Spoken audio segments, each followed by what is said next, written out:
A fisherman is sitting in his boat on a quiet stretch of water when a dolphin appears right next to him, pushing something toward the hull. He leans over expecting trash, maybe a dead fish. Instead, it's a baby dolphin tangled in fishing line, barely breathing. The mother is right there, circling, watching, apparently understanding that this man in this boat can do something she physically cannot. And this isn't a one-off story. This exact pattern, animals bringing their most vulnerable offspring directly to humans, shows up across completely unrelated species on every continent, in situations that have nothing to do with each other. So the obvious question is, why would any wild animal, a creature built around fear and self-preservation, voluntarily approach the most dangerous species on the planet and hand over its baby? The answer isn't one clean explanation. It's several layered on top of each other. Let's walk through them. If you own an outdoor cat or live near a feral colony, you may have already seen this. Cats have a well-documented habit of bringing kittens, sometimes injured, sometimes just newborn, to specific humans. Not random people. The neighbor who leaves food out. The person who helped a stray 6 months ago and apparently earned a lifetime membership to the kitten delivery service. Cats build detailed mental maps of their environment.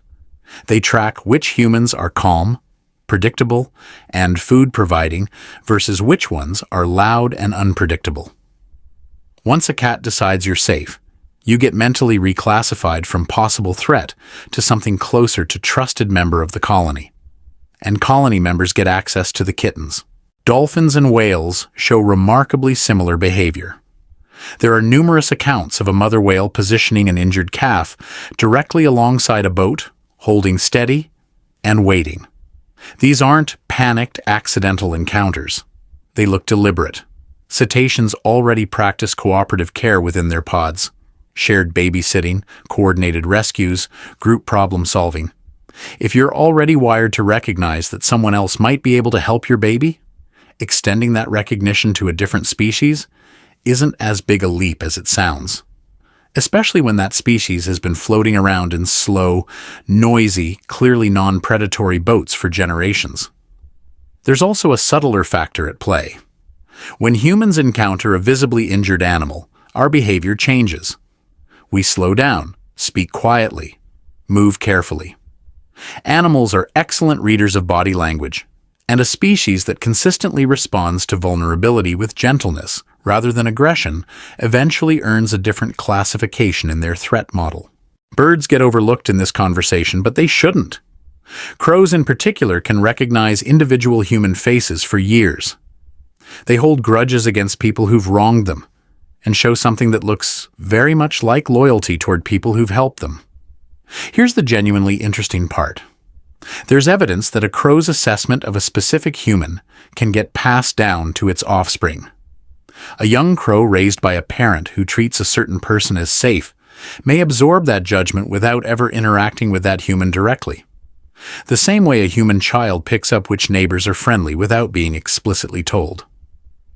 This raises a real possibility that some of this behavior isn't just individual trust, it's socially transmitted trust, built and handed down across generations. Dogs are the clearest example. A mother dog who trusts her owner will carry newborn puppies one by one and place them at that person's feet. This isn't quirky behavior. It's the direct product of roughly 15,000 years of coevolution built around cooperative care and mutual protection. Somewhere deep in dog cognition, trusted humans got permanently filed under pack member, and pack members get access to the puppies. What's interesting is that echoes of this wiring occasionally surface in wild canids too. Wolves, coyotes, and foxes in areas with long histories of non-threatening human presence sometimes display unusually low fear responses toward specific people. It's not domestication, but it's something adjacent. A slow-building familiarity that can produce surprisingly trusting behavior. Elephants might be the most striking example. They form deep, multi-generational social bonds and have famously long memories. There are well-documented cases of elephant herds approaching specific conservationists or sanctuary workers with injured calves, standing back and waiting sometimes for hours, clearly expecting help. Elephants can remember individual humans who helped them or their herd members for years, sometimes for their entire lives. If an elephant can hold on to a positive memory of a specific person for a decade, it makes sense that eventually, when a calf is hurt and the options are limited, that person becomes the one they turn to. By now, you can probably see what connects all of these examples. Strong memory, social complexity, some history, even a brief or indirect one, of low-threat interaction with humans. This isn't random. It's closer to a slow-building, cross-species trust system, constructed interaction by interaction, generation by generation, memory by memory. There's also a less romantic layer to this worth being honest about. Sometimes bringing a baby to a human isn't a carefully considered act of trust. Sometimes it's desperation. A mother animal facing a predator, a flooded den, or an injury she can't treat may simply move toward the nearest large non-predatory shape in the area, which often happens to be us. In a crisis, the options narrow fast, and sometimes the human isn't the trusted option so much as the least bad one.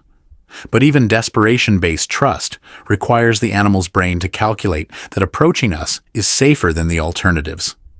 The fact that go to the human consistently wins that calculation still says something real about how animals have recalibrated their assessment of us over time. There's one more piece that ties everything together.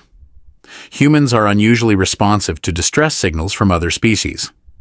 Research suggests that distress calls across many mammals share enough structural similarity, pitch, urgency, rhythm, that humans instinctively react to them, even from species we've never encountered before. A crying baby and a distressed puppy trigger remarkably similar responses in us: heightened attention, an urge to help.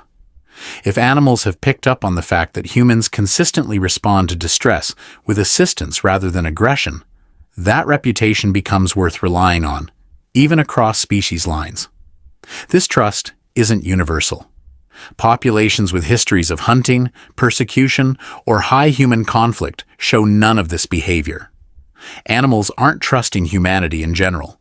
They're trusting you, the one who left food out, who moved slowly during a past encounter, who didn't panic when something unexpected happened, and it reinforces itself.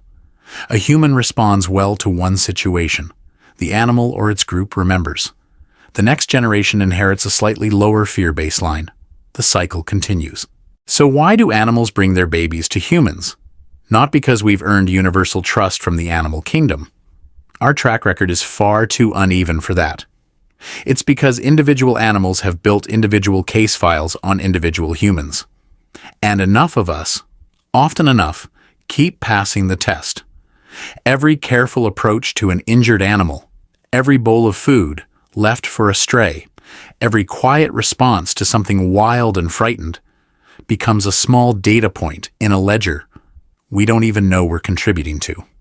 And occasionally, when the stakes are highest and a desperate parent is scanning for any option that isn't certain death, that ledger gets called in. So the next time you see a story about a dolphin nudging a calf toward a boat, or a stray cat delivering kittens to someone's porch, or an elephant herd standing patiently beside a ranger, remember that it didn't happen randomly.